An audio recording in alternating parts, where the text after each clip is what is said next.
Great, we have this program now that returns a value from a word that we put. So it returns the definition of that word, and it also counts for non-existing words in our dataset, which is data.json. To count for different cases of letters that the user may input, you may look at the dir str should show you the methods that you can apply to a string. And here is there's a lower method, and what that does, is if you put rain there, it's so the method should be applied with brackets. You get rain, so the lowercase version of the letter. So since our data are all in lowercase in our data.json file, then what you do is, as soon as you get the input here, the string, you can convert it to lowercase, and then you pass that version to the dictionary access expression in here.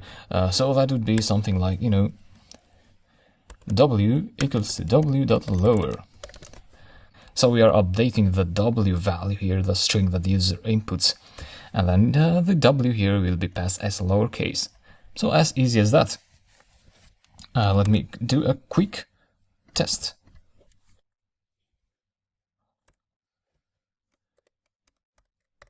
Rain, and you get the correct definition of rain.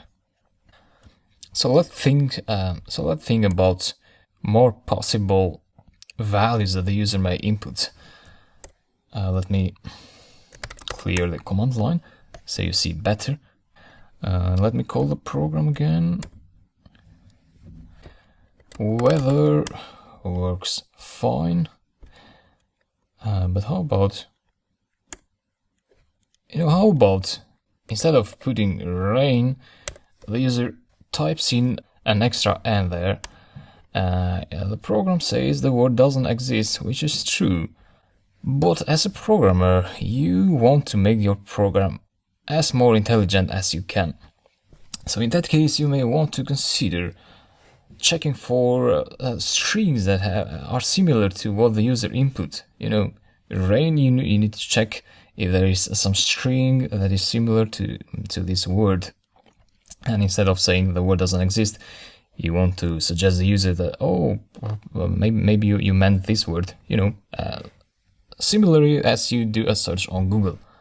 So that's a bit complex, but not that much. And I'll show you how to implement that in the next lecture, step by step. So see you there.